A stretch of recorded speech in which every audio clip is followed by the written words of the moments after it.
നമസ്കാരം, ഭാരത് ലൈവിലേക്ക് സ്വാഗതം. നമസ്കാരം ശ്രീലപിള്ള. നമസ്തേ. ബി.ജെ.പിയിലെ കാര്യങ്ങളൊക്കെ ഏതുവരെയായി? കാരണം നമ്മൾ ബി.ജെ.പി മൊത്തത്തിൽ നശിപ്പിക്കാൻ നടക്കുന്നു എന്നൊക്കെയാണ് പുറത്ത് കരക്കമ്പി. പക്ഷേ അത് ഭാരത് ലൈവ് ചെയ്യുമ്പോൾ മാത്രമാണ് ചിലർക്കൊക്കെ അസുഖം വരുന്നത്. പക്ഷെ നാട്ടിലെ എല്ലാ ചാനലുകളും, എല്ലാ പത്രമാധ്യമങ്ങളും ഒക്കെ, മാതൃഭൂമിയായാലും മനോരമയായാലും അതുപോലെ തന്നെ മറ്റ് ന്യൂസ് ചാനലുകളായാലും എല്ലാവരും നമ്മൾ കൊടുത്തതൊന്നുമല്ല, നമ്മൾ ഇത്ര ഒരു ഹിന്റ് കൊടുത്തു, ഇങ്ങനെ ഒരു സംഭവം ഇതിനകത്ത് നടക്കുന്നുണ്ട്, ഫണ്ട് തിരിമറി നടക്കുന്നുണ്ടെന്ന് നമ്മൾ പറഞ്ഞു.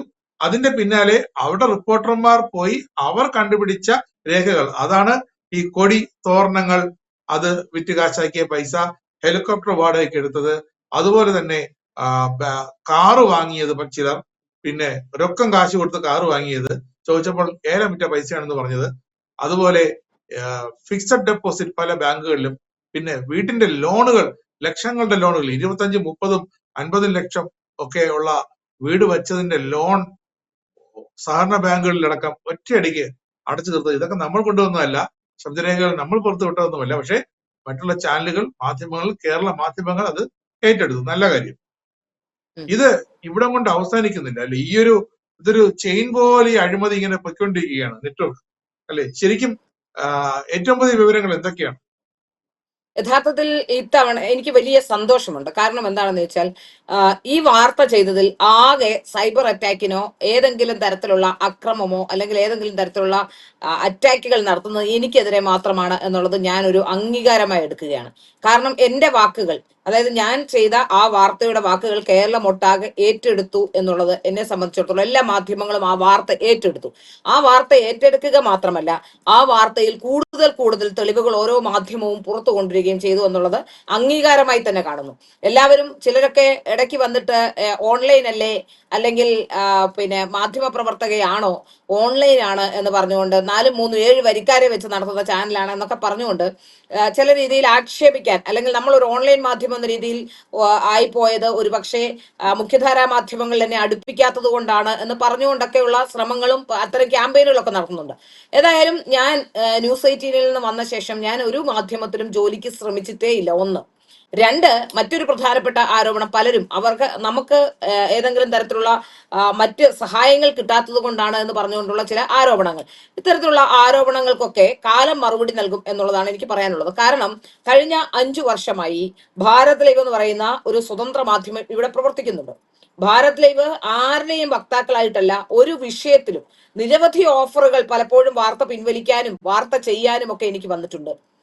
പല ആൾക്കാരും, കേരളത്തിലെ തന്നെ ഈ പറയുന്നത് കേൾക്കുന്ന ആൾക്കാർക്കറിയാം, കേരളത്തിലെ തന്നെ പ്രമുഖരായ പല ആൾക്കാരും പല ആശുപത്രികൾക്കെതിരെയും ചില സംഭവങ്ങൾക്കെതിരെയും ഒക്കെ വന്ന വാർത്തകൾ പിൻവലിക്കാൻ വേണ്ടി ലക്ഷങ്ങളുടെ ഓഫറുകൾ എന്റെ മുന്നിൽ വെച്ചിട്ടുള്ളതാണ്. അപ്പോൾ തന്നെ നമ്മൾ അത് പറ്റില്ല, ഞങ്ങൾ അങ്ങനെ പണം വാങ്ങിച്ചോ ഏതെങ്കിലും വാർത്ത ചമയ്ക്കുകയോ പണം വാങ്ങിച്ച് ഏതെങ്കിലും വാർത്ത ഇല്ലാതാക്കുകയോ ചെയ്യുന്ന സ്വഭാവം നമുക്കില്ല എന്ന് നമ്മൾ വ്യക്തമാക്കിയത് തന്നെയാണ്. ഇനി അതിന്റെ പേരിൽ എന്തൊക്കെ പറഞ്ഞാലും എന്തൊക്കെ പറയാൻ ശ്രമിച്ചാലും അത് വിലപ്പോകില്ല എന്നുള്ളതാണ് ഇതിലെ ഏറ്റവും പ്രധാനപ്പെട്ട കാര്യം. നമ്മൾ എപ്പോഴും ദേശീയത മുഖമുദ്രയാക്കി നിൽക്കുന്ന മാധ്യമ പ്രവർത്തനം നടത്തിക്കൊണ്ടിരിക്കുന്ന ആളാണ്. ഇന്ന് വരെ അതിൽ ഞങ്ങൾ ഒരു മാറ്റവും വരുത്തിയിട്ടില്ല. നമ്മളെ സംബന്ധിച്ചിടത്തോളം ദേശീയത എന്നത് മാത്രമാണ്. ആ സാംസ്കാരിക ദേശീയത, നാഷണാലിറ്റി, അത് നമ്മുടെ ഭാരതത്തിന്റെ ആ സാംസ്കാരിക ദേശീയതയെ ആധാരമാക്കി ദേശവിരുദ്ധമായ ഒരു കണ്ടന്റുകൾ നൽകില്ല എന്നുള്ളത് മാത്രമാണ്. ഏതെങ്കിലും രാഷ്ട്രീയ പാർട്ടിക്കെതിരെയോ അല്ലെങ്കിൽ ആർക്കെതിരെയോ വാർത്ത നൽകില്ല എന്നുള്ള നിയമമൊന്നും നമുക്കില്ല. നമ്മളൊരു എല്ലാ ജനാധിപത്യ പ്രക്രിയയിൽ ഒരു ശക്തമായ പ്രതിപക്ഷം ഉണ്ടാകേണ്ടത് എപ്പോഴും ആ സിസ്റ്റം കറക്റ്റ് ചെയ്തു പോകാൻ ആവശ്യമാണെന്ന് നമുക്ക് എവർക്കും അറിയാം. നോക്കൂ, നമ്മൾ എപ്പോഴും പറഞ്ഞുകൊണ്ടിരിക്കുന്നത് എന്താണ്, നേരത്തെയും പറഞ്ഞുകൊണ്ടിരുന്നത് എന്താണ്, പ്രതിപക്ഷ പാർട്ടികളെല്ലാം തന്നെ ഒരുപക്ഷെ കേന്ദ്രത്തിൽ BJP വന്നപ്പോൾ പ്രതിപക്ഷ പാർട്ടികൾ ഇല്ലാതായി എന്ന് പറയുന്നുണ്ട്. പ്രതിപക്ഷ പാർട്ടികൾ ഇല്ലാതാകുന്നതിന് കാരണം BJP അല്ല, ഒരുപക്ഷെ BJPയെ പ്രതിരോധിക്കാൻ പറ്റിയ കപ്പാസിറ്റി ഉള്ള ആൾക്കാർ ഉണ്ടാവുന്നില്ല എന്നുള്ളത് തന്നെയാണ്. അപ്പോൾ കേരളത്തിൽ ഇത്തരത്തിൽ ഏതെങ്കിലും മാധ്യമം അത്തരത്തിൽ ഏതെങ്കിലും ഒരു രാഷ്ട്രീയ പാർട്ടിക്കോ ആർക്കെങ്കിലും വേണ്ടി വാർത്തകൾ ചമയ്ക്കുന്നുണ്ടെങ്കിൽ അതൊന്നും നമ്മളെ സംബന്ധിച്ച് പ്രശ്നമല്ല. നമ്മൾ ആർക്കെതിരെ, ചില ആൾക്കാർ വന്നിരിക്കുന്നു, കോൺഗ്രസിൽ പ്രശ്നമില്ലേ, എല്ലായിടത്തും പ്രശ്നമില്ലേ, എല്ലായിടത്തും ഫണ്ട് തട്ടിപ്പില്ലേ, BJP മാത്രം എന്തുകൊണ്ടാണ് കോൺസെൻട്രേറ്റ് ചെയ്യുന്നതെന്ന്. എല്ലായിടത്തും ഫണ്ട് തട്ടിപ്പുണ്ട്, എല്ലായിടത്തും കാണും. പക്ഷെ ഇത്തരത്തിൽ ഈ തെരഞ്ഞെടുപ്പ് ഫണ്ട് അവർ ഉണ്ടാക്കുന്നത് മറ്റു മാർഗങ്ങളിലൂടെയാണ്. കാരണം കേരളത്തിൽ കോൺഗ്രസിനാണെങ്കിലും CPM-നാണെങ്കിലും വലിയ രീതിയിൽ പണം കേന്ദ്രത്തിൽ നിന്ന് ഒന്നും വരാനില്ല. അവർ ചെയ്യുന്നത് നാട്ടിലുള്ളവരുടെ വാങ്ങുകയും നാട്ടിലുള്ളവരോട് പിരിക്കുകയും ആ പിരിക്കുന്നതിന്റെ ഒരു പങ്ക് എപ്പോഴും അവരെന്തൊക്കെ തട്ടിപ്പും വെട്ടിപ്പും കാണിച്ചാലും അവിടുത്തെ നേതാക്കന്മാർ പിരിക്കുന്നതിന്റെ ഒരു പങ്ക് പാർട്ടിക്ക് നൽകുകയാണ് ചെയ്യുന്നത്. ഇവിടെ നേരെ തിരിച്ചാണ്. അതായത് പാർട്ടിയെ വളർത്താൻ, കേരളത്തിൽ പാർട്ടിയെ നല്ല രീതിയിൽ കൊണ്ടുവരാൻ പാർട്ടി കൊടുക്കുന്ന ഫണ്ട്, ആ ഫണ്ട് ഒരു പ്രവർത്തനവും നടത്താതെ, യാതൊരു പ്രവർത്തനവും നടത്താതെ അത്തരം ഫണ്ടുകൾ തട്ടിക്കാനുള്ള മാർഗമായി മാത്രം BJP ഉപയോഗിക്കുന്നു എന്നുള്ളതാണ്. അതുകൊണ്ട് തന്നെയാണ് ഇത് വാർത്തയാകുന്നത്. ഈ തെരഞ്ഞെടുപ്പ് കാലത്ത് തന്നെ പല രീതിയിൽ ഇത്തരത്തിലുള്ള ഫണ്ടിന്റെ പ്രവർത്തനങ്ങൾ ഉണ്ടായിട്ടുണ്ട്.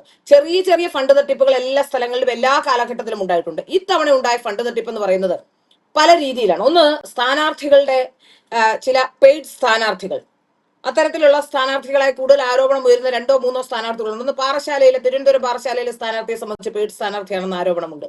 അതുപോലെ തന്നെ മറ്റൊന്ന് എലത്തൂരിലെ സ്ഥാനാർത്ഥിയെ സംബന്ധിച്ച്, കോഴിക്കോട് എലത്തൂരിലെ സ്ഥാനാർത്ഥി പെയ്ഡ് സ്ഥാനാർത്ഥിയാണെന്ന് പറയുന്നു. പിന്നെ ഈ ഘടകകക്ഷികൾക്ക് കൂടുതൽ സീറ്റുകൾ നൽകിയത് സംബന്ധിച്ച്, അപ്പോ ഘടകകക്ഷി സീറ്റ് നൽകുമ്പോൾ ഉണ്ടാവുന്ന മണ്ഡലങ്ങൾ ഇപ്പോ നമുക്ക് മനസ്സിലാക്കാൻ സാധിക്കും. ഇതിൽ പലതരത്തിലുള്ള തട്ടിപ്പുണ്ട്. അതായത് ഈ സീറ്റുകൾ മറ്റുള്ളവർക്ക് നൽകുമ്പോൾ, അതായത് A ക്ലാസ് മണ്ഡലം, B ക്ലാസ് മണ്ഡലം എന്നൊക്കെ ക്ലാസിഫൈ ചെയ്തുകൊണ്ട് കഴിഞ്ഞ കുറെ നാളുകളായി കേരളത്തിൽ BJP ലക്ഷ്യം വെക്കുന്ന, കൂടുതൽ വോട്ട് നേടാൻ സാധ്യതയുള്ള, ജയസാധ്യതയിലേക്ക് എത്തുന്ന മണ്ഡലങ്ങളുണ്ട്. അത്തരം ചില മണ്ഡലങ്ങളെ ഇത്തവണ B ക്ലാസും C ക്ലാസും ഒക്കെ ആയിട്ട് കാറ്റഗറൈസ് ചെയ്യുന്നത് ഒറ്റയടിക്കുള്ള ഒരു തട്ടിപ്പാണ്. അതായത് ഇപ്പൊ കൊല്ലത്ത് തന്നെ, കൊല്ലം ഈസ്റ്റിൽ വളരെ ഗുരുതരമായ ആരോപണങ്ങൾ കൊല്ലവുമായി ബന്ധപ്പെട്ടുണ്ടാകുന്നുണ്ട്.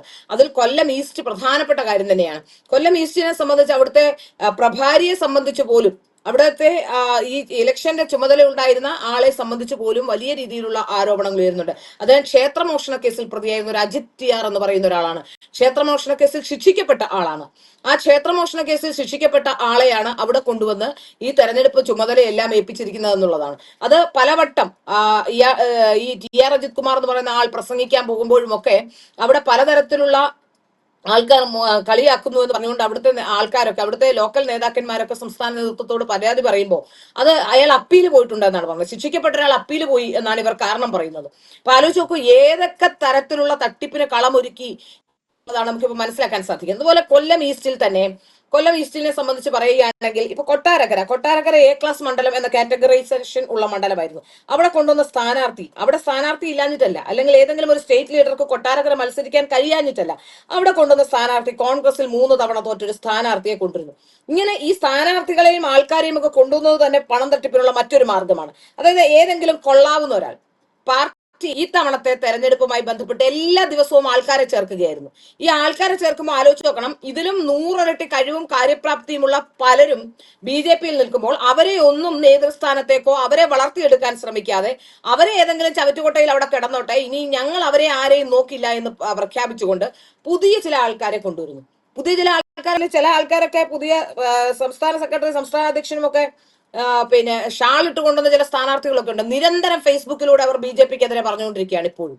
ആലോചിച്ച് നോക്കൂ, അതാണ് ഇപ്പൊ സംഭവിച്ചുകൊണ്ടിരിക്കുന്നത്. ഇത് തെരഞ്ഞെടുപ്പ് ഫണ്ടുമായി ബന്ധപ്പെട്ട് നോക്കുകയാണെങ്കിൽ കുന്നത്തൂർ BJP-യുടെ കൊല്ലത്തെ ജില്ലാ പ്രസിഡന്റ് രാജീവ് പ്രസാദ് മത്സരിക്കുന്ന മണ്ഡലം, ആ മണ്ഡലം പെട്ടെന്ന് A ക്ലാസ് മണ്ഡലമായി മാറുന്നു. ഇത്രയും കാലം അത് A ക്ലാസ് മണ്ഡലമായിരുന്നില്ല. ഈ തെരഞ്ഞെടുപ്പോടുകൂടി പെട്ടെന്ന് അതൊരു A ക്ലാസ് മണ്ഡലം എന്ന ക്ലാസിഫിക്കേഷൻ വരുന്നു. അപ്പോൾ A ക്ലാസ് മണ്ഡലം എന്ന ക്ലാസിഫിക്കേഷൻ വരുമ്പോൾ ഉണ്ടാകുന്ന കാര്യം, A ക്ലാസ് മണ്ഡലത്തിലേക്ക് മാറുമ്പോൾ ഒരു 1-1.5 കോടി രൂപ കേന്ദ്രത്തിൽ നിന്ന് കിട്ടുന്നത് കൂടുതൽ വരും. അത് ഇവർക്ക് 2 പേർക്കും കൂടി വേണമെങ്കിൽ പങ്കിട്ടെടുക്കാം. അപ്പോൾ ഇതാണ് കഴിഞ്ഞ കുറെ കാലങ്ങൾ അവരുമായി ബന്ധപ്പെട്ട് ഇപ്പോൾ ആരോപണ വിധേയനായ സംസ്ഥാന സെക്രട്ടറിയിലെ മറ്റൊരു സംസ്ഥാന ജനറൽ സെക്രട്ടറി അവർക്ക് വലിയ ആശീർവാദമായി ഉണ്ടായിരുന്നു എന്നാണ് ഞാൻ മനസ്സിലാക്കുന്നത്. അപ്പോ ഇതില് വളരെ പ്രധാനപ്പെട്ട രീതിയിൽ ഇതിലെ ഇപ്പോഴത്തെ ഭാരവാഹി പട്ടികയിലുള്ള ഏതാണ്ട് ഒരു 50% ആൾക്കാരും തട്ടിപ്പും വെട്ടിപ്പും നടത്തിയിട്ടുണ്ടെന്ന് മനസ്സിലാക്കാൻ സാധിക്കും. അതുപോലെ PR നൽകിയതുമായി ബന്ധപ്പെട്ട് തിരുവനന്തപുരം ആസ്ഥാനമായ ഒരു ഏജൻസിയുടെ പേരിലാണ് PR നൽകിയിരിക്കുന്നത്. ആ PR-ൽ തന്നെ 3 ലക്ഷം രൂപയാണ് PR പറഞ്ഞുറപ്പിച്ചത്. പക്ഷെ ബില്ല് വന്നപ്പോൾ 5,15,000 രൂപ വെച്ച് വന്നു. അങ്ങനെ 2 മണ്ഡലങ്ങളിൽ PR 5,15,000 രൂപ വെച്ച് 11.5 ലക്ഷമാണ് ബില്ലുണ്ടാക്കിയിരിക്കുന്നത്. കൊടുത്തതാണെങ്കിൽ 6 ലക്ഷം രൂപയും. അപ്പൊ ഇങ്ങനെ പല നേതാക്കന്മാരും ഇത്തരത്തിൽ തട്ടിപ്പ് നടത്തിയിട്ടുണ്ട് എന്നാണ് നമുക്ക് മനസ്സിലാക്കാൻ സാധിക്കുന്നത്. അതിന്റെ കമ്പനി ഏതാണെന്നും ആ കമ്പനിയെ സംബന്ധിച്ചുള്ള ഡീറ്റെയിൽസും ഒക്കെ ഞാൻ കുറച്ച് അടുത്ത ദിവസങ്ങളിൽ പറയാം. അങ്ങനെ കോഴിക്കോട്, കണ്ണൂർ, എല്ലാ സ്ഥലങ്ങളിലും, കേരളത്തിലെ ഒട്ടുമിക്ക സ്ഥലങ്ങളിലും ഈ തട്ടിപ്പ് നടത്തിയിട്ടുണ്ടെന്ന് നമുക്ക് വ്യക്തമാകുന്നു. ഈ തട്ടിപ്പിന്റെ വ്യാപ്തിയാണ് നമ്മളെ വലിയ രീതിയിൽ ആശങ്കപ്പെടുത്തുന്നത്. കേരളത്തിലെ 140 മണ്ഡലങ്ങളിൽ ഏതാണ്ട് 90% മണ്ഡലങ്ങളിലും ഇത്തരത്തിലുള്ള തട്ടിപ്പും വെട്ടിപ്പും ഉണ്ടായിട്ടുണ്ടെന്ന കാര്യത്തിൽ സംശയമൊന്നുമില്ല. അതിനെ ചുക്കാൻ പിടിച്ചിട്ടുള്ളത് അല്ലെങ്കിൽ അതിന് കാരണമായിട്ടുള്ളത് ഈ പറയപ്പെടുന്ന സംസ്ഥാന ജനറൽ സെക്രട്ടറിയാണ്. ഓർഗനൈസിംഗ് സെക്രട്ടറിയുടെ ചുമതലയുള്ള സംസ്ഥാന ജനറൽ സെക്രട്ടറി ആണെന്ന കാര്യത്തിൽ സംശയമൊന്നുമില്ല. അതായത് മുകളിൽ നിന്ന് കാണിച്ചത് താഴെ തട്ടുവരെയും അത് അങ്ങ് പോയി എന്നുള്ളതാണ് നമുക്ക് മനസ്സിലാക്കാൻ സാധിക്കുന്നത്. വലിയ തരത്തിലുള്ള ആരോപണങ്ങൾ ഈ വിഷയവുമായി ബന്ധപ്പെട്ട് ഓരോ സ്ഥലത്തും ഉണ്ടാകുന്നുണ്ട്. ഇപ്പൊ കോഴിക്കോടാണെങ്കിലും, കോഴിക്കോട് കഴിഞ്ഞ പാർലമെന്റ് തെരഞ്ഞെടുപ്പിൽ നമുക്കറിയാം, കഴിഞ്ഞ പാർലമെന്റ് തെരഞ്ഞെടുപ്പിൽ അവിടെ കോഴിക്കോട് ചുമതല ഉണ്ടായിരുന്ന ഒരു ജില്ലാ പ്രസിഡന്റ് അവിടെ ഫ്ളാറ്റ് വാങ്ങിച്ചു എന്ന ആരോപണമാണ് വരുന്നത്. അതിനുശേഷം അയാളെ പിന്നീട് ഇപ്പോഴത്തെ സംസ്ഥാന സെക്രട്ടറി ആകേണ്ട ആളാണ്, അയാളെ സെല്ലിന്റെ ചുമതലയിലേക്കാണ് മാറ്റിയത്. അപ്പോ അങ്ങനെ ഓരോരുത്തരും അതുമായി ബന്ധപ്പെട്ടാണെങ്കിലും അവരൊക്കെ കൊണ്ടുവന്ന ആൾക്കാരെ സംബന്ധിച്ചാണെങ്കിലും ഇത്തരത്തിലുള്ള ആരോപണങ്ങൾ വരുന്നുണ്ട്. നമുക്കറിയാം കോഴിക്കോട് സംസ്ഥാന സെക്രട്ടറി ആകേണ്ടിയിരുന്ന ഇയാളുടെ നോമിനിയായി 2 പേർ മഹിളാ മോർച്ചയിൽ എത്തിയിട്ടുണ്ട്. മഹിളാ മോർച്ചയുടെ സംസ്ഥാന പ്രസിഡന്റും സംസ്ഥാന ജനറൽ സെക്രട്ടറിയും ഒരു ജില്ലയിൽ തന്നെയാണ്. കോഴിക്കോട് ജില്ലയിൽ നിന്ന് ഒരു മഹിളാ മോർച്ചയുടെ സംസ്ഥാന പ്രസിഡന്റും ഒരു സംസ്ഥാന ജനറൽ സെക്രട്ടറിയും ഉണ്ടാവുകയാണ്. ഒന്ന് ആലോചിച്ച് നോക്കൂ. അപ്പോൾ മറ്റാർക്കും അവസരം കൊടുക്കാതെ ഞാനും എന്റെ പിണിയാളുകളും എന്ന രീതിയിലേക്ക് എല്ലാ നേതാക്കന്മാരും മാറി എന്നുള്ളതാണ് എനിക്ക് മനസ്സിലാക്കാൻ സാധിക്കുന്നത്. ഒരു വിഭാഗം നേതാക്കന്മാർ ഇതിൽ നിന്ന് മാറി നിൽക്കുകയും ചെയ്തു. സുരേന്ദ്രനും മുരളീധരനുമായി ബന്ധപ്പെട്ട ആ തരത്തിലുള്ള നേതാക്കന്മാരൊക്കെ കംപ്ലീറ്റ്ലി എനിക്ക് തോന്നുന്നു ഈ തെരഞ്ഞെടുപ്പ് പ്രക്രിയയുടെ പ്രോസസ്സിൽ നിന്നൊക്കെ അങ്ങ് മാറി നിൽക്കുകയും ചെയ്തു. അത് തട്ടിപ്പുകാർക്ക് ഒരുപക്ഷെ എല്ലാ കാലത്തും 2 പേരും ഉണ്ടെങ്കിൽ അത്രയ്ക്കധികം തട്ടിപ്പുണ്ടാകാനുള്ള ഒരു സാധ്യത ഉണ്ടാവില്ല. 2 വിഭാഗങ്ങളും ഉണ്ടെങ്കിൽ. ഇവിടെ സംഭവിച്ചത് എന്താണ്? ഒരു വിഭാഗം പൂർണ്ണമായി സംഘടനയെ കൈയടക്കി, ആ വിഭാഗം എല്ലാ തരത്തിലുള്ള അഴിമതിയും കാണിച്ചു എന്നുള്ളത് തന്നെയാണ്. ഈ അഴിമതിയിൽ ആരോപണ വിധേയരായി വരുന്ന പലരും മെഡിക്കൽ കോളേജ് അഴിമതിയിൽ ആരോപണ വിധേയരായിരുന്നു. അപ്പൊ തീർച്ചയായിട്ടും നമുക്ക് മനസ്സിലാക്കാൻ സാധിക്കുന്നത് ഇത് വലിയ രീതിയിലുള്ള തട്ടിപ്പാണ് നടന്നിരിക്കുന്നത്. അടി തൊട്ട് മുടി വരെയുള്ള തട്ടിപ്പാണ് നടന്നിരിക്കുന്നത് എന്നാണ് മനസ്സിലാക്കാൻ സാധിക്കുന്നത്. ഇനി ഇത് മാത്രമല്ല, ഈ തട്ടിപ്പിന് വലിയ തിരുവനന്തപുരത്ത് വെച്ചിട്ട് മഹാരാജി ഭവനിൽ വെച്ച് സ്ഥാനാർത്ഥികളെ ഇതേപോലെ സ്വന്തം സ്ഥാനാർത്ഥികളെ നിശ്ചയിക്കുന്നു, എന്നിട്ട് അവരുടെ മണ്ഡലങ്ങൾ എ ക്ലാസ് ആക്കി മാറ്റി കൊടുക്കുന്നു. അങ്ങനെയാണ് ഇപ്പൊ അറിയാൻ കഴിഞ്ഞത്. കാരണം അവർക്ക് വേണ്ടി അവരുടെ മണ്ഡലങ്ങൾ ഈ കൊട്ടാരക്കരയായാലും കുന്നത്തൂരായാലും ഈ തീരെ അപ്രധാനമായ BJPക്ക് വിജയിക്കാൻ ഏറെ വിയർപ്പൊഴുക്കേണ്ടി വരുന്ന മണ്ഡലങ്ങൾ. കാരണം കൊട്ടാരക്കരയിൽ KN ബാലഗോപാൽ, മുൻ ധനമന്ത്രി KN ബാലഗോപാൽ വീണ്ടും മത്സരിക്കുകയാണ്, അല്ലെ? അവിടെ ഐഷ പറ്റിയാണ്. രാജേഷ്, അത് കേട്ടാൽ കൊട്ടാരക്കരയിലെ ധനമന്ത്രി മത്സരിക്കുമ്പോ വോട്ടുനില TV-യിൽ എഴുതി വരുമ്പോ കൊട്ടാരക്കരയിലെ സ്ഥാനാർത്ഥി ധനമന്ത്രി ജയിച്ചല്ലോ എന്ന് പറഞ്ഞിട്ട് കൈകൊട്ടി, ഒന്ന് ജയിച്ചാൽ മതി എന്ന് പറഞ്ഞിട്ട് കൈകൊട്ടി ചിരിച്ചു, കൈകൊട്ടി പ്രോത്സാഹിപ്പിക്കുന്നുണ്ടായിരുന്നു എന്നാണ് മനസ്സിലാക്കാൻ സാധിക്കുന്നത്. അതിൽ മറ്റൊരു പ്രധാനപ്പെട്ട കാര്യം, ഈ സ്ഥാനാർത്ഥിയെ അത് വലിയ ചർച്ചയായിരുന്നു. ഈ സ്ഥാനാർത്ഥിയെ BJPയിലേക്ക് കൊണ്ടുവരാൻ തന്നെ വലിയൊരു തുക ചെലവഴിച്ചാണ് ഈ സ്ഥാനാർത്ഥിയെ കൊണ്ടുവന്നത്. ഈ സ്ഥാനാർത്ഥിക്ക് 30 ലക്ഷം രൂപ കടമുണ്ടായിരുന്നു. എനിക്ക് ഒന്നുകൂടെ മത്സരിക്കാൻ അവസരം നൽകണമെന്നാണ് ഈ സ്ഥാനാർത്ഥി കോൺഗ്രസിനോട് പറഞ്ഞത്. മനസ്സിലാക്കുക. അതായത് അപ്പോഴും പണം ഉണ്ടാക്കാനുള്ള മാർഗം മാത്രമാണ്, തനിക്കുള്ള കടം വീട്ടാൻ അനുവദിക്കണം, അതുകൊണ്ട് 30 ലക്ഷം രൂപ കടമുണ്ടായിരുന്നു എന്നാണ്. അതറിഞ്ഞാണ് ആൾക്കാർ അവരെ സ്ഥാനാർത്ഥിയാക്കും. വേറെ സ്ഥാനാർത്ഥികൾ ഇല്ലാഞ്ഞിട്ടില്ല. 3 പ്രാവശ്യം ഏതെങ്കിലും പുതിയ അവിടെ ഞാൻ ചോദിക്കട്ടെ, കൊട്ടാരക്കര എന്ന് പറയുന്ന ഒരു മണ്ഡലം, ആ മണ്ഡലം ഏറെ സാധ്യതകൾ കൽപ്പിക്കപ്പെടുന്ന മണ്ഡലമാണ്. എന്തുകൊണ്ടാണ് BJP ഏതെങ്കിലും ഒരു പുതിയ ഒരുപാട് പേർ മത്സരിക്കാതെ നടക്കുന്നുണ്ടായിരുന്നല്ലോ BJPയിൽ, ഏതെങ്കിലും ഒരു യുവമോർച്ചക്കാരനെ എന്താ മത്സരിപ്പിക്കാന്?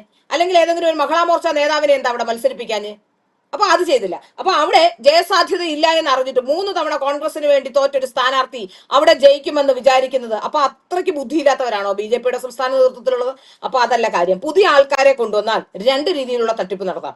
ഇവരെ പർച്ചേസ് ചെയ്യുന്നു എന്നാണ് അതിന്റെ പദം കേട്ടോ. ഇവരെ കൊണ്ടുവരുന്നു എന്ന രീതിയിൽ ഇവർക്ക് കൊടുക്കാനുള്ള പണം, അതിപ്പോ 1 കോടി വാങ്ങിച്ചിട്ട് 50 കൊടുത്താൽ ഇവർക്ക് ഡയറക്റ്റ് ലിങ്ക് ഇല്ലാത്തതുകൊണ്ട് അറിയില്ല. പുതിയ ആൾക്കാരെ കൊണ്ടുവന്നാൽ ഇത്തരത്തിലുള്ള തട്ടിപ്പൊന്നും നടത്താൻ കഴിയില്ല. രണ്ടാമത് തെരഞ്ഞെടുപ്പ് ഫണ്ടുമായി ബന്ധപ്പെട്ടാണെങ്കിലും ഇത്തരത്തിൽ വലിയ തരത്തിൽ അവർക്ക് കൊടുക്കുന്ന ഫണ്ട് എത്രയാണെന്ന് അവർക്ക് വന്ന് ചോദിക്കാൻ പറ്റില്ല. ആദ്യമായി പാർട്ടിയിൽ വരുന്ന ഒരാളാണ്. പല തരത്തിലുള്ള തട്ടിപ്പുകൾക്കാണ് കളമൊരുക്കിയത്. ഇതിൽ തന്നെ രശ്മി എന്ന് പറയുന്ന ഈ സ്ഥാനാർത്ഥി, ഞാൻ മനസ്സിലാക്കുന്നത് ഈ സ്ഥാനാർത്ഥിക്ക് 25 ലക്ഷം രൂപ അവസാന സമയത്ത് ബൂത്തുകളിൽ കൊടുക്കാനുള്ള 25 ലക്ഷം രൂപ അലോട്ട് ചെയ്തു. 2 ദിവസം മുമ്പാണ് അവിടുത്തെ ഇലക്ഷൻ കമ്മിറ്റിയുടെ ചുമതലയിൽ ഉണ്ടായിരുന്ന ആൾ BJP സംസ്ഥാന ഓഫീസിൽ 25 ലക്ഷം വേണമെന്ന് പറഞ്ഞത്. അങ്ങനെ അപ്പോ BJP സംസ്ഥാന ഓഫീസിൽ നിന്ന് കിട്ടിയത് രശ്മിയുടെ ഭർത്താവ് വന്നത് വാങ്ങിച്ചുകൊണ്ട് പോയി എന്നുള്ളതാണ്. രശ്മിയുടെ ഭർത്താവ് ഇപ്പോഴും CPM-ന്റെ ഏതോ ചുമതല വഹിക്കുന്ന ഒരാളാണ്. CPM-ന്റെ ചുമതല വഹിക്കുന്ന ഒരാൾ ആലോചിച്ച് നോക്കൂ, ഇവിടെ വരുന്നു, മാരാർജി ഭവനിൽ വരുന്നു, ആ പണം വാങ്ങിക്കൊണ്ട് പോകും. പ്രവർത്തകർ വഴക്കിട്ട് ബഹളം ഉണ്ടാക്കിയത് കൊണ്ട് മാത്രമാണ് 20 ലക്ഷം രൂപ, 5 ലക്ഷം രൂപ ചെലവായി എന്ന് പറഞ്ഞു 20 ലക്ഷം രൂപ പിടിച്ചെടുക്കാൻ സാധിച്ചത്. അപ്പൊ കേരളത്തിൽ ഇപ്പോ മറ്റൊരു വാദം ഉയരുന്നുണ്ട്, കിട്ടാത്തവരും കിട്ടുന്നവരും തമ്മിലുള്ള അന്തരമാണെന്ന്. അത് ഈ അഴിമതിയെ ലഘൂകരിക്കാനുള്ള പുതിയ ശ്രമമാണ്. ശരിക്കും ഇത്തരം കാര്യങ്ങളൊക്കെ സാധാരണ ഇത്തരം മണ്ഡലങ്ങളിലെ ഈ ഗ്രാസ് റൂട്ട് ലെവലിലെ ഇത്തരം അതായത് ഇന്റലിജൻസ് ഒരു ഇന്റലിജൻസ് വിഭാഗത്തെ പോലെ പ്രവർത്തിക്കുന്നത് സംഘപരിവാറായിരുന്നു, RSS ആയിരുന്നു. ഇത്തരം വിവരം, അതായത് ഒരു കൊട്ടാരക്കരയിൽ ഈ 3 തവണ കോൺഗ്രസ് വേണ്ടി മത്സരിച്ച് തോറ്റ ഒരു സ്ഥാനാർത്ഥിയെ BJP സ്ഥാനാർത്ഥിയാക്കിയാൽ അവിടെ പാളിസാകുമെന്നൊക്കെ തുടക്കത്തിലെ തന്നെ BJPയെ വിവരം അറിയിക്കുന്നത്, മുന്നറിയിപ്പ് നൽകുന്നത് RSSകാരായിരുന്നു. RSS എന്ന ആ സംഘടന നേതാക്കളായിരുന്നു. പക്ഷേ ആ ഗ്രാസ് റൂട്ടിൽ ഇത്തവണ ഒരിടത്തും RSSകാരുടെ പ്രവർത്തനം ഫലപ്രദമായി വിനിയോഗിക്കാനോ അല്ലെങ്കിൽ അവരുടെ അഭിപ്രായം ചോദിക്കാനോ BJPയുടെ ഈ ഒരു വിഭാഗം തയ്യാറായില്ല എന്ന് മറ്റൊരു ആരോപണം കൂടിയുണ്ട്. തീർച്ചയായിട്ടും വലിയ രീതിയിലുള്ള ആരോപണങ്ങൾ അങ്ങോട്ടും ഇങ്ങോട്ടും ഒക്കെ ഉണ്ടാകുന്നുണ്ട്. ഇതിൽ ഏറ്റവും പ്രധാനപ്പെട്ടത് RSS ജന്മശതാബ്ദി വർഷമായതുകൊണ്ട് തന്നെ RSSകാർ ഇതിൽ വലിയ ശ്രദ്ധ കേന്ദ്രീകരിച്ചിട്ടില്ല. മാത്രമല്ല, രാജീവ് ചന്ദ്രശേഖർ വന്നതോടുകൂടി, രാജീവ് ചന്ദ്രശേഖർ RSSൽ നിന്നും വന്ന നേതാവല്ല. അദ്ദേഹം വിചാരിച്ചത്, ഒരുപക്ഷെ അദ്ദേഹത്തിന് തെറ്റുപറ്റിയത് അവിടെ ആയിരിക്കാം, അദ്ദേഹം വിചാരിച്ചത് കേരളത്തിലെ പ്രവർത്തകരെല്ലാം പ്രത്യയശാസ്ത്രപരമായുള്ള കമ്മിറ്റ്മെന്റ് കൊണ്ട് വലിയ അപകടങ്ങളെ അതിജീവിച്ച് നിലകൊള്ളുന്നു എന്നാണല്ലോ കേരളത്തിന് വെളിയിലുള്ള ഒരു വിവക്ഷ. അപ്പോൾ തീർച്ചയായിട്ടും അങ്ങനെ തന്നെ ആയിരുന്നു താനും. അപ്പോൾ അങ്ങനെ പല നേതാക്കന്മാരും ഉണ്ടായിരുന്നത് കൊണ്ടാണ് കഴിഞ്ഞ കാലഘട്ടങ്ങളിലെല്ലാം ഇവിടെ RSSന്റെയും BJPയുടെയും ഒക്കെ പ്രവർത്തനം സജീവമായി പതിയെ ആണെങ്കിലും ഡെവലപ്പ് ചെയ്ത് വന്നത്. പക്ഷെ അടുത്ത കാലത്ത് അതിന് ഭംഗം വന്നു. കർണാടകയിലും പിന്നെ ഉത്തരേന്ത്യയിലെ BJPയുടെ പ്രവർത്തനം നോക്കിയിട്ട് BJP പ്രവർത്തകരാണ് പ്രവർത്തിക്കാൻ നടക്കുന്നത് എന്ന് കണ്ടിട്ടാണെന്ന് തോന്നുന്നു കേരളത്തിലും അങ്ങനെയാണെന്ന് കരുതിയത്. പക്ഷെ ഇവിടെ തീർച്ചയായും അദ്ദേഹം അങ്ങനെ തന്നെയായിരിക്കും വിചാരിച്ചിട്ടുണ്ടാവുക. അതുകൊണ്ട് തന്നെ ഇവരാരും തട്ടിപ്പും വെട്ടിപ്പും നടത്തുമെന്ന് അദ്ദേഹം ഒരുപക്ഷെ ചിന്തിച്ചിട്ടുണ്ടാവില്ല. അത് മാത്രമല്ല, ഇപ്പോൾ നമുക്കറിയാമല്ലോ, ഇപ്പോൾ കഴിഞ്ഞ ദിവസം ഒരു സംസ്ഥാന സെക്രട്ടറി വന്ന് എന്താ പറഞ്ഞത്, എന്നെ പാർട്ടിയിൽ നിന്ന് പുറത്താക്കിയിട്ടില്ല എന്നാ പറഞ്ഞത്. പാർട്ടിയിൽ നിന്ന് പുറത്താക്കിയിട്ടില്ലെങ്കിൽ ഇന്നലെയും മിനിഞ്ഞാന്നും ഒക്കെ കൊല്ലത്ത് പ്രശിക്ഷൺ ശിബിരം നടക്കുകയാണ്. ആ ശിബിരത്തിൽ എന്തുകൊണ്ടാണ് പങ്കെടുക്കാതിരുന്നത്? പാർട്ടിയിൽ നിന്ന് പുറത്താക്കിയിട്ടില്ല എന്ന് പറഞ്ഞുകൊണ്ട് സമ്മർദ്ദതന്ത്രമായി പാർട്ടിയെയും മറ്റുള്ളവരെയും സമ്മർദ്ദതന്ത്രമായി നിർത്തുക. അല്ലെങ്കിൽ ഇനി അഴിമതിയല്ല, ഇത് അച്ചടക്ക നടപടിയാണ്, അതായത് പാർട്ടി പറയാതെ ഇത്തരത്തിൽ പ്രതികരണം നടത്തിയതുകൊണ്ട് അച്ചടക്ക നടപടിയാണെന്ന് വരുത്തി തീർക്കുക എന്നുള്ളതാണ് ഉദ്ദേശം എന്നാണ് ഞാൻ മനസ്സിലാക്കുന്നത്. കാരണം അഴിമതിയാണെന്ന് പറഞ്ഞാൽ പിന്നീട് പുറത്തിറങ്ങി നടക്കാൻ വലിയ ബുദ്ധിമുട്ട് വരും. വാങ്ങിച്ച കാർ നിരത്തിലിറക്കണമെങ്കിൽ ഇച്ചിരി ബുദ്ധിമുട്ടും. അപ്പൊ അതുകൊണ്ടൊക്കെയാണ് ഇത് അഴിമതിയാണെന്ന് വരുത്താതെ ഇത് ഒരു അച്ചടക്ക ലംഘനമാണെന്ന് വരുത്തിക്കൊണ്ട് പാർട്ടിയിൽ നിന്ന് പുറത്തു പോകാനുള്ള നീക്കവുമാകാം നടത്തുന്നതെന്നാണ് എനിക്ക് തോന്നുന്നത്. അത് മാത്രമല്ല, ഒരുപക്ഷെ സുരേഷിന്റെ തന്ത്രവും കാണും. കാരണം ഇവരെ പോലെ ഒരാളെ പറഞ്ഞു വിട്ടാൽ അത് വലിയ രീതിയിൽ മാധ്യമങ്ങളെല്ലാം ചേർന്ന് വലിയ രീതിയിൽ പ്രശ്നം ഉണ്ടാക്കുന്നുണ്ട്. ഒരു നാണക്കേടുമില്ല, കൃത്യമായ നടപടി എടുത്താൽ ഒരു നാണക്കേടുമില്ല. ഇത്രയും കാര്യങ്ങൾ പുറത്തു വന്നിട്ടും ഇങ്ങനെയൊന്നുമില്ല എന്ന് പറഞ്ഞുകൊണ്ട് ഇതിനെ ന്യായീകരിക്കാൻ ശ്രമിക്കുന്നതാണ് നാണക്കേട്. ഇത് കൃത്യമായി എന്റെ പാർട്ടിയിൽ ഇങ്ങനെ സംഭവിച്ചിട്ടുണ്ട്. മനുഷ്യരാണ്, ഇത്തരത്തിലുള്ള അഴിമതികൾ ഉണ്ടാവും, ചിലർ പണം കാണുമ്പോൾ വീണുപോകും, ഇങ്ങനെയൊക്കെ സംഭവിച്ചിട്ടുണ്ട്. അതുകൊണ്ട് ഇവരെ പാർട്ടിയിൽ നിന്ന് പുറത്താക്കി എന്ന് പറഞ്ഞാൽ എല്ലാ പാർട്ടിയിലും സംഭവിക്കുന്നതല്ല BJPയിൽ സംഭവിക്കുന്നത് എന്ന് പറയാൻ നമുക്ക് സാധിക്കും. മറ്റൊന്ന്, ഏറ്റവും പ്രധാനമായും ഇനി വരുന്ന അഴിമതിയെ തടയാൻ സാധിക്കും. ഇതൊരു ശക്തമായ സന്ദേശം തന്നെ കൊടുക്കണം. അഴിമതി കാണിക്കുന്നവർ പാർട്ടിയുടെ ഒരു ഘടകത്തിലും ഇനി പാർട്ടിയിൽ നിന്ന് തന്നെ പുറത്താക്കും എന്ന സന്ദേശം നൽകിയാൽ തീർച്ചയായിട്ടും അത് വലിയ മുന്നോട്ടുള്ള പ്രവർത്തനത്തിന് വലിയ ഊർജം നൽകും എന്നാണ് എനിക്ക് മനസ്സിലാക്കാൻ സാധിക്കുന്നത്. മാത്രമല്ല, ഒരുപാട് പേർ അവിടെയും ഇവിടെയും ഒക്കെയായി പാർട്ടിയിൽ നിന്ന് മാറി നിൽക്കുന്നവരുണ്ട്, പാർട്ടിയോട് എതിർത്ത്. എനിക്ക് കഴിഞ്ഞ ദിവസങ്ങളിലൊക്കെ എനിക്ക് വന്ന ഫോൺ കോള്, സത്യത്തിൽ എവിടുന്നൊക്കെയാണ് എന്നെ വിളിക്കുന്നതെന്ന് എനിക്ക് തന്നെ അറിയില്ല, എങ്ങനെയാണ് എന്റെ നമ്പർ ഇവർക്ക് കിട്ടുന്നതെന്നും അറിയില്ല. ഒരുപാട് ആൾക്കാർ 40 വർഷമൊക്കെയായി ഈ പാർട്ടിയിൽ 40 വർഷങ്ങൾക്ക് മുമ്പ് വിട്ടുപോയവർ വരെ, നിങ്ങൾ എങ്ങനെയാണ് ഇത്ര കൃത്യമായി ഈ കാര്യം പറയുന്നത്? നിങ്ങൾക്കെങ്കിലും ധൈര്യം വന്നല്ലോ. സാധാരണഗതിയിൽ ഒരാൾ ഇത് പറയില്ല. കാരണം എന്താണെന്ന് വെച്ചാൽ BJPയെയോ സംഘപരിവാർ പ്രസ്ഥാനങ്ങളെയോ എന്തെങ്കിലും പറഞ്ഞു കഴിഞ്ഞാൽ ജീവിതകാലം മുഴുവൻ അവരെ ശത്രുക്കളായി പ്രഖ്യാപിക്കുന്ന ഒരു സംഘടനയാണ് ഇവരൊക്കെ. അതുകൊണ്ട് തന്നെ ആരും ഇത് പറയാൻ മടിക്കുകയാണ്, എല്ലാവരും പറയാൻ മടിക്കുകയാണ്. പലപ്പോഴും സംഭവിച്ചുകൊണ്ടിരിക്കുന്നത് എന്താണ്, പലർക്കും ഇത് പറയണമെന്നുണ്ട്, പക്ഷെ പറയാൻ കഴിയാത്തതുകൊണ്ട് പലരും മാറി നിൽക്കുകയാണ്. അവരവരുടെ വഴി തേടി പോകും, അല്ലെങ്കിൽ അവരേതെങ്കിലും രീതിയിൽ മാറി നിൽക്കും, അസ്വസ്ഥരായി ഇങ്ങനെ തുടരും എന്നുള്ളത് മാത്രമാണ്. അല്ലെങ്കിൽ വേറെ എന്തെങ്കിലും ജോലിക്ക് പോകും, പാർട്ടി അവിടെ നടന്നോട്ടെ എന്ന് വിചാരിക്കും. എങ്കിലും അപ്പോഴും സംഭവിക്കുന്നത് എന്താണ്, ഈ വോട്ട് ചെയ്യുന്നത് തുടർന്നുകൊണ്ടേയിരിക്കും എന്നുള്ളതാണ്. അപ്പോൾ ഇതിൽ അങ്ങനെയാണ് ഇവർക്ക് ഇത്തരത്തിൽ മുമ്പോട്ട് പോകാൻ ഈ കണ്ട കാലം അത്രയും കഴിഞ്ഞിട്ടുള്ളത്. ഒരുപാട് പേര്, ഒരു പാർട്ടിക്ക് 2-3 സംവിധാനങ്ങൾ ഇവിടെ ഉണ്ടാവണം. എന്തെങ്കിലും പ്രശ്നമുണ്ടായാൽ അത് പരിഹരിക്കാനുള്ള ഒരു പരാതി പരിഹാര സംവിധാനം, അത് സത്യസന്ധരും അത് കാര്യങ്ങൾ നന്നായി തീർപ്പാക്കാൻ കഴിയുന്ന ആൾക്കാരുമായിരിക്കണം. ഡിപ്ലോമാറ്റിക്കായ സത്യസന്ധരായിട്ടുള്ള, അല്ലെ എന്തെങ്കിലും കാര്യങ്ങൾ ഉണ്ടെങ്കിൽ അത് പറഞ്ഞു മനസ്സിലാക്കാൻ സാധിക്കുന്ന, 2 കൂട്ടരെയും നെഗോസിയേഷൻ നടത്താൻ കഴിയുന്ന ഒരാളായിരിക്കണം, ഒരു കൂട്ടരായിരിക്കണം. 1. 2, അത് ഒരു ഗ്രൂപ്പിലും പെടാത്തവരുമായിരിക്കണം. അതുപോലെ തന്നെ രണ്ടാമത്തെ കാര്യം, ഈ പാർട്ടിയിൽ വരുന്നവരാരാണെന്ന് മോണിറ്റർ ചെയ്യാനുള്ള സംവിധാനം ഉണ്ടാകണം. അവർ പാർട്ടിക്ക് എന്തെങ്കിലും ഗുണകരമാകുമോ, പാർട്ടിയിൽ വന്നോട്ടെ, പാർട്ടി നേതാക്കന്മാരാക്കുമ്പോൾ ഈ നേതാക്കന്മാർക്ക് എന്താണ് ക്വാളിറ്റി, അവർക്ക് എന്താണ്, അവരെ കൊണ്ട് എന്ത് സാധിക്കും എന്നുള്ളത് പ്രത്യേകം ശ്രദ്ധിക്കണം. അഴിമതിക്കാരാണെങ്കിൽ പടിയടച്ച് പിണ്ടമക്കണം. അത് തന്നെയാണ് ചെയ്യേണ്ടത്. ഇപ്പോ ഇത് ഇത്തരം വിഷയങ്ങൾ ഉണ്ടാകുമ്പോൾ ആലോചിച്ച് നോക്കൂ, ഈ ഇപ്പോ ഇതെല്ലാം സെറ്റിൽ ചെയ്യാനുള്ള നീക്കമാണ് നടത്തുന്നതെന്നാണ് ഞാൻ മനസ്സിലാക്കുന്നത്. എങ്ങനെയെങ്കിലും നാണക്കേടാകും, പുറത്തു പറയരുത്, ഇത് വലിയ പ്രശ്നമാകുമെന്ന് പറഞ്ഞുകൊണ്ട് ഇതിലും വലിയ നാണക്കേടൊന്നും ഇനി BJPക്ക് വരാനില്ല. കേരളത്തിലെ മുഴുവൻ ജനങ്ങളും, അതായത് BJPക്ക് വോട്ട് ചെയ്തിരുന്ന BJPയുടെ കേഡറുകൾക്കെല്ലാം കാര്യം മനസ്സിലായിട്ടുണ്ട്. അവര് പറയാൻ ഒരുപാട് പേര് എന്നെ വിളിച്ചു പറഞ്ഞത്, ഞങ്ങൾ പറയാൻ ആഗ്രഹിച്ച കാര്യങ്ങളാണ് നിങ്ങൾ പറയുന്നത്, നിങ്ങൾ എങ്ങനെ ഇത്ര വിശദമായി പറയുന്നു എന്ന് ചോദിച്ചുകൊണ്ട് ഒരുപാട് പേര് എന്നെ വിളിച്ചിരുന്നു. കാരണം ഇത് കേരളത്തിലെ മനുഷ്യർ, ഈ BJPക്കാർ കാലാകാലങ്ങളിലായി പറയാതെ കാത്തു കെട്ടി വെച്ചിരുന്ന ഒരുപാട് കാര്യങ്ങളാണ് ഞാൻ പറഞ്ഞത്. അത് തന്നെയാണ് ആ ആൾക്കാർ എന്നോട് കമ്മ്യൂണിക്കേറ്റ് ചെയ്യുകയും അവരുടെ വിഷമങ്ങളും, ഞാൻ ഈ പാർട്ടിയിൽ ഇല്ലാത്ത ആളാണല്ലോ, പക്ഷെ പുറത്തുനിന്ന് കാണുകയും വിലയിരുത്തുകയും ചെയ്യുന്ന രീതിയിൽ, അല്ലെങ്കിൽ ബാക്കിയുള്ള കാര്യങ്ങൾ അറിയുന്നത് കൊണ്ടാണ് ഇത്തരത്തിൽ ഞാൻ പറയുന്നത്. ഇപ്പോൾ എന്നെ മോശക്കാരിയാക്കി ചിത്രീകരിച്ച് എന്റെ ഫ്രസ്ട്രേഷൻ കൊണ്ട്, എന്നെ പാർട്ടിയിൽ എടുക്കാത്തത് കൊണ്ട്, എനിക്ക് സ്ഥാനമാനങ്ങൾ തരാത്തത് കൊണ്ട്, അല്ലെങ്കിൽ എനിക്ക് എന്തെങ്കിലും ലാഭം കിട്ടാത്തത് കൊണ്ട് എന്നൊക്കെയാണ് പറഞ്ഞു വെക്കാൻ ശ്രമിക്കുന്നത്. അപ്പൊ ഞാൻ വീണ്ടും വീണ്ടും ചോദിക്കുന്നു, അതുകൊണ്ടാണോ നിങ്ങൾ അഴിമതി കാണിക്കാൻ പോയത്? ശ്രീലാപിള്ളയെ ഇത് പറയും എന്നുള്ളത് കൊണ്ടാണോ നിങ്ങൾ അഴിമതി കാണിക്കാൻ പോയത്? എനിക്ക് മനസ്സിലാവുന്നില്ല. അപ്പോ ഇത് ഈ RSSന്റെ കാര്യാലയങ്ങളിലൊക്കെ കയറി ഇറങ്ങി നടന്ന് പറയുന്നത് എനിക്ക് അയാളോടുള്ള വ്യക്തിവൈരാഗ്യം കൊണ്ടാണ് എന്നാണ്. അപ്പോൾ ഞാൻ പറയുന്നത്, അത് സത്യസന്ധരായ ആൾക്കാരാണ് അപ്പുറത്ത് ഇയാളെ കേൾക്കുന്നതെങ്കിൽ ഉടൻ ചോദിക്കണം. അവർക്ക് വ്യക്തിവൈരാഗ്യം ഉണ്ടെന്നുള്ളത് ശരി തന്നെ, പക്ഷെ നിങ്ങൾ ഈ കള്ളം കാണിച്ചിട്ടില്ലേ? നിങ്ങൾ ഇത് കാണിച്ചിട്ടല്ലേ പറയുന്നത്? ഇനി വ്യക്തിവൈരാഗ്യം ഉണ്ടെന്ന് തന്നെ ഇരിക്കട്ടെ, ഉണ്ടെങ്കിൽ തന്നെ ഈ പറയുന്നത് എന്താണ്? എനിക്ക് അയാളോട് ഒരു വ്യക്തിവൈരാഗ്യമില്ല. കാരണം ഞാൻ പറഞ്ഞല്ലോ, അയാളോ അയാളുടെ ഭാര്യയായോ എവിടെയെങ്കിലും വെച്ച് കാണുമ്പോൾ സംസാരിക്കുന്നതിനപ്പുറത്തെ കാലങ്ങളായി സംസാരിക്കുന്ന എനിക്ക് വർഷങ്ങളായി അറിയാം. പക്ഷെ എപ്പോഴെങ്കിലും ഒരു അരമണിക്കൂർ ഒരുമിച്ചിരുന്ന് സംസാരിച്ചൊരു കാര്യം പോലും ഞങ്ങളുടെ ഇടയിൽ ഉണ്ടായിട്ടില്ല. പിന്നെ എവിടുന്ന് വ്യക്തിവൈരാഗ്യം വരാനോ? എനിക്കൊരു വ്യക്തിവൈരാഗ്യമില്ല. പക്ഷെ സംഘടനയെ നശിപ്പിക്കുന്ന കണ്ടാൽ ആരെങ്കിലും അത് സ്ഥിരമായി എന്നോട് പറഞ്ഞാൽ അത് ശരിയാണോ എന്ന് ഞാൻ അന്വേഷിച്ച ശേഷം വാർത്ത കൊടുക്കും. അത് ഒരു മാധ്യമപ്രവർത്തക എന്ന രീതിയിൽ അഴിമതിക്കെതിരെ പോരാടുക എന്നുള്ളത് എന്റെ ഉത്തരവാദിത്തമായതുകൊണ്ട് തന്നെ ഒരു മാധ്യമപ്രവർത്തക എന്ന രീതിയിൽ ഞാനത് ചെയ്തിരിക്കും, അത് ഞാൻ പറഞ്ഞിരിക്കും. പിന്നെ ഇതിലെന്താണ്, പലരും വന്ന് ചോദിക്കുന്നുണ്ട്, ഇതിലെന്താണ് നിങ്ങൾക്ക് കാര്യമുണ്ട്? എല്ലാവർക്കും കാര്യമുണ്ട്. കാരണം ഇത് ഇലക്ട്രൽ ബോണ്ട് വഴി വരുന്ന കാശാണ്. ഇലക്ട്രൽ ബോണ്ട് വഴി വരുന്ന കാശ് പലരും, പല സംഘടനകൾ, പലരും സർക്കാർ ഈ ഇലക്ഷൻ ഫണ്ടിലേക്ക് നൽകുന്നതാണ്. അപ്പോ സാധാരണക്കാരായ ജനങ്ങളിൽ നിന്നും സമർപ്പണ നിധി എന്ന് പറഞ്ഞും പല രീതിയിലും ഇതിൽ നിന്ന് പിരിവെടുക്കുന്നുമുണ്ട്. അപ്പൊ അതുകൊണ്ട് തന്നെ ഒരു കാലത്ത് ഞങ്ങളെല്ലാം ഇത് പിരിവ് കൊടുത്തിരുന്നവരും ഒക്കെയാണ്. എന്റെ കുടുംബവും എന്റെ വീട്ടുകാരും എല്ലാവരും, എന്റെ ഫാമിലി എന്ന് പറഞ്ഞാൽ വെറും എന്റെ അച്ഛനും അമ്മയും ആൾക്കാരും മാത്രമല്ല, എന്റെ എക്സ്റ്റെൻഡഡ് ഫാമിലി, ഏതാണ്ട് ഒരു 10,400-500 പേര് വരുന്ന എന്റെ ഫാമിലി എല്ലാവരും BJPക്കാരാണ്. അതിൽ നിന്ന് ആരും, എന്റെ അച്ഛന്റെ ഫാമിലി ആയാലും അമ്മയുടെ ഫാമിലി ആയാലും എന്റെ അമ്മയുടെ സഹോദരങ്ങൾ എല്ലാ സ്ഥലങ്ങളിലുമുള്ള, രാജസ്ഥാൻ ജയ്പൂർ മുതൽ, എന്റെ അമ്മയുടെ സഹോദരി ജയ്പൂരിലായിരുന്നു, അവരടക്കമുള്ളവർ എല്ലാവരും ഈ BJP അനുഭാവികളാണ്.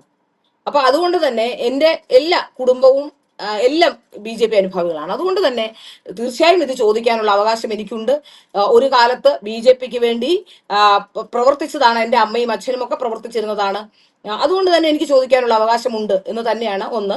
രണ്ട്, റെപ്രസെന്റേഷൻ നമുക്കറിയാമല്ലോ, ഈ പാർട്ടി എങ്ങനെ രജിസ്റ്റർ ചെയ്യുന്നതെന്ന് അറിയാമല്ലോ.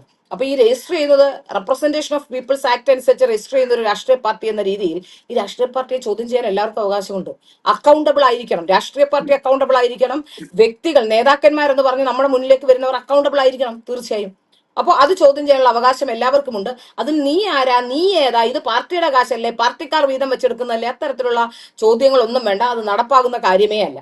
ഇത്തരത്തിലുള്ള അഴിമതി, ഒരു ആന്റി കറപ്ഷൻ മൂവ്മെന്റ് എന്ന രീതിയിൽ ഇത്തരത്തിലുള്ള അഴിമതി കൃത്യമായി ചൂണ്ടിക്കാണിച്ചുകൊണ്ട് ഒരു കേസിന് പോയാൽ എന്താണ് സംഭവിക്കുക എന്ന് അറ്റ്ലീസ്റ്റ് മനസ്സിലാക്കിയെങ്കിലും ഇരിക്കണം.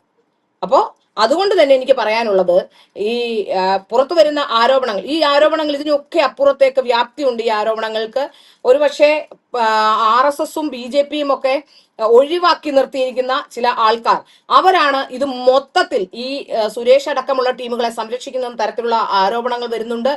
രാജീവ് ചന്ദ്രശേഖറുമായി അടുത്ത് ബന്ധമുള്ള ഒരാൾ, ഒരുപക്ഷെ BJPയോ സംഘപരിവാർ പ്രസ്ഥാനങ്ങളോ ഒരു കാലത്ത് എങ്ങും അടുപ്പിക്കാതെ മാറ്റി നിർത്തിയിട്ടുള്ള ചിലർ, അത്തരത്തിലുള്ള ചിലർ, ഈ ഇതിൽ പ്രവീൺ തൊഗാഡിയയുടെ കൂടെ ഒക്കെ പോയിട്ടുള്ള ചില ആൾക്കാർ, അവരാണ് ഈ മൊത്തത്തിൽ സംരക്ഷിക്കുന്ന തരത്തിലുള്ള ആരോപണങ്ങളൊക്കെ ഉയർന്നു വരുന്നുണ്ട്. അതിന്റെ കൂടുതൽ നിജസ്ഥിതി എനിക്ക് അറിയാത്തതുകൊണ്ട് അതിനെക്കുറിച്ച് ഞാൻ പറയുന്നില്ല. പക്ഷെ ഇത്തരത്തിലുള്ള ആരോപണങ്ങൾ പൊതുസമൂഹത്തിലുണ്ട്. ആ ആരോപണങ്ങൾ ഇത് എന്താണ് സംഭവിച്ചതെന്ന് പറയാനുള്ള ബാധ്യത സംസ്ഥാന നേതൃത്വത്തിനുണ്ട്. സംസ്ഥാന നേതൃത്വം അത് വ്യക്തമാക്കേണ്ടതാണ് എന്നുള്ളതാണ് എനിക്ക് പറയാനുള്ളത്. ഞങ്ങളുടെ പാർട്ടിയിൽ ഒന്നും സംഭവിച്ചിട്ടില്ല, അല്ലെങ്കിൽ അത് അച്ചടക്ക നടപടിയാണ്, ആരും കട്ടുകൊണ്ട് പോയിട്ടില്ല എന്നൊക്കെ പറഞ്ഞാൽ അത് കേരളത്തിലെ പൊതുസമൂഹത്തിൽ എന്ത് ഇമ്പാക്ട് ഉണ്ടാക്കും എന്ന് മനസ്സിലാക്കുക. സാധാരണക്കാർക്ക് മനസ്സിലായിട്ടുണ്ട്. കാരണം ഓരോ ആൾക്കാർക്കും ആലോചിച്ച് നോക്കൂ, ഇപ്പൊ അഴിമതി നടന്നിട്ടില്ല എന്നിവർ പറയുന്നു. നമ്മുടെ സമീപത്തെ BJP നേതാക്കന്മാരെ ഒന്ന് നോക്കുക. 10 വർഷം മുമ്പ് നമുക്കറിയുന്ന ഈ BJP നേതാക്കന്മാരുടെ സ്ഥിതി എന്താണെന്ന് നോക്കുക.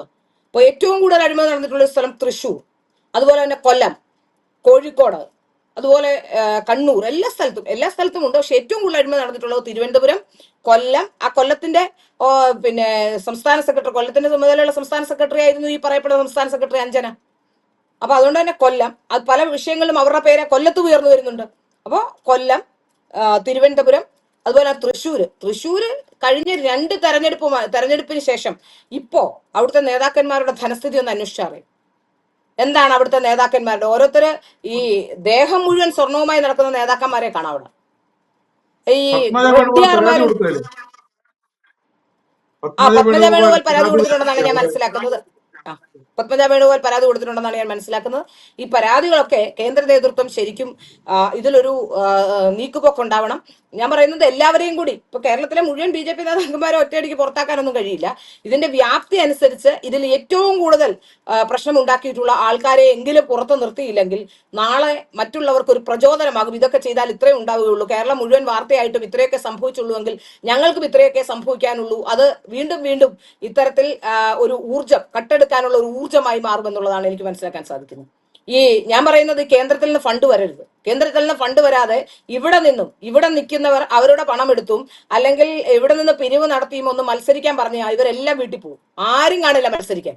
ഈ മത്സരിക്കാൻ ഒരു കഴിവും കാര്യപ്രാപ്തിയും ഇല്ലാതെ അക്ഷരം പോലും എഴുതാൻ അറിയാത്തവർ നിയമസഭാ മണ്ഡലങ്ങളിൽ മത്സരിക്കാൻ വരുന്നത് എന്തിനാ? കേരളത്തിലെ BJPയിലുള്ള അത്തരത്തിലുള്ള ആൾക്കാർ എന്തിനാണെന്ന് ഇടിച്ച് നിൽക്കുന്നത്? അവർക്ക് തന്നെ അറിയാം അവർക്ക് ഒരു കഴിവില്ല എന്ന്.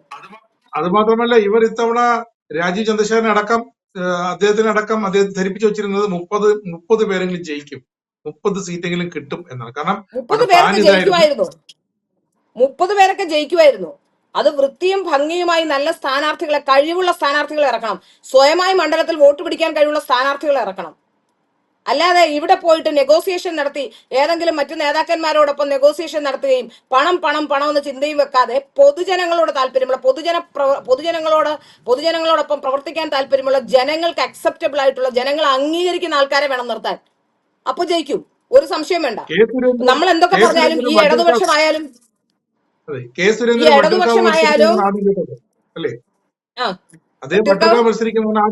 സുരേന്ദ്രൻ വട്ടിയൂർക്കാവ് മത്സരിക്കുമെന്നാണ് ആദ്യം കേട്ടത്. അദ്ദേഹത്തെ മഞ്ചേശ്വരത്തേക്ക് ഓട്ടിച്ചു. പിന്നെ വി മുരളീധരനെ കഴക്കൂട്ടത്തേക്ക് വിട്ടു. പാർട്ടിയുടെ സംസ്ഥാന പ്രസിഡന്റ് നിയമത്തേക്ക് മത്സരിക്കും. കൊല്ലത്ത് പറയുകയാണെങ്കിൽ ഒരുപക്ഷെ ഗോപകുമാർ സാർ പറയുമെന്ന് എനിക്ക് അറിയില്ല. പക്ഷെ കൊല്ലത്ത് ഞാൻ ആദ്യം മുതൽ തന്നെ ഉയർന്നു വന്ന ഒരു ആരോപണം ഈ ചാത്തന്നൂരിൽ കൃത്യമായി തെരഞ്ഞെടുപ്പ് ഫണ്ട് എത്തിയില്ല എന്നുള്ളതാണ്.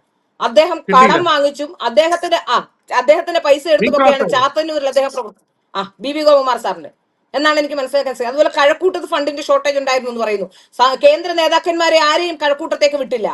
അപ്പൊ അങ്ങനെയൊക്കെയുള്ള ഒരുപാട് കാര്യങ്ങൾ ചെയ്തിട്ടുണ്ട്. കഴക്കൂട്ടത്തൊക്കെ ജയിച്ചത് ഈ BJPയുടെ മേന്മകൊണ്ടാണെന്ന് ഞാൻ സംസ്ഥാന ജില്ലാ പ്രസിഡന്റ് ആയിരുന്നപ്പോഴാണ് പിന്നെ ഇവിടെ മത്സരിച്ചത്. എവിടെയാണ്? നേമത്ത് രാജേട്ടൻ ജയിച്ചതെന്നൊക്കെ സംസ്ഥാന ജനറൽ സെക്രട്ടറി തള്ളുന്നത് കണ്ടു. പക്ഷെ അതിനുശേഷം സംസ്ഥാന ജനറൽ സെക്രട്ടറി മത്സരിച്ചപ്പോൾ ഒറ്റയടിക്ക് പകുതിയായി വോട്ട് വട്ടിയൂർക്കാവ്. ഈ ആരെങ്കിലും രാജേട്ടൻ മത്സരിച്ചതിന്റെ ക്രെഡിറ്റ് രാജേട്ടൻ എടുത്തോളൂ. കാരണം രാജേട്ടനോട് തോന്നിയ ഒരു സഹതാപ തരംഗമാണ്. ഒരുപാട് കാലം മാന്യനായ ഒരു മനുഷ്യൻ അങ്ങനെ പ്രവർത്തിച്ചു. അദ്ദേഹം അവസാന കാലത്ത് എങ്ങനെയെങ്കിലും ഒന്ന് ജയിച്ചു പൊക്കോട്ടെ, ഇത്രയും വർഷം ഇത് ചെയ്തില്ലെന്നുള്ള തിരുവനന്തപുരത്തുകാരുടെ സഹതാപമാണെന്ന് വോട്ടായത്. പിന്നെ നേമത്തൊരു വലിയ സംവിധാനം നേമത്തുണ്ട്. അതുപോലെ തന്നെ ഇപ്രാവശ്യം വി മുരളീധരൻ ജയിച്ച വി മുരളീധരന്റെ കഴിവ് കൊണ്ടാണ്. വി മുരളീധരൻ കഴിഞ്ഞ 10 വർഷമായി അവിടെ പ്രവർത്തിക്കുകയാണ്. ചാത്തന്നൂർ ഗോപകുമാർ സാർ ജയിച്ച ചാത്തന്നൂർ ഗോപകുമാർ സാറിന്റെ കഴിവ് കൊണ്ടാണ്. രാജീവ് ചന്ദ്രശേഖർ അദ്ദേഹത്തിന്റെ ഇമേജ് ഉണ്ട്, എന്നിട്ടും അദ്ദേഹത്തിന് വോട്ട് കുറഞ്ഞു. രാജീവ് ചന്ദ്രശേഖരൻ ഒരു വലിയ ഇമേജ് ഉണ്ടെന്നേ. പാർലമെന്റിൽ മത്സരിച്ച് 2ാം സ്ഥാനത്തേക്ക് പോയെങ്കിൽ പോലും ചെറിയ വോട്ടുകൾക്കാണ് അദ്ദേഹം, വളരെ കുറച്ച് ദിവസങ്ങളെ അദ്ദേഹത്തിന് ലഭ്യമായിരുന്നുള്ളൂ. അദ്ദേഹത്തിന് ഒരു വലിയ ഇമേജ് ഉണ്ട്. ആ ഇമേജാണ് നേമത്ത് വോട്ടായത്. എന്നിട്ട് പോലും അദ്ദേഹത്തിന് വേണ്ടത്ര വോട്ട് കിട്ടിയില്ല എന്നാണ് ഞാൻ പറയുന്നത്. അപ്പൊ അതിന്റെ ഒന്നും ക്രെഡിറ്റ് ഇവിടുത്തെ ഇലക്ഷൻ മാനേജ്മെന്റ് ആയിരുന്നു.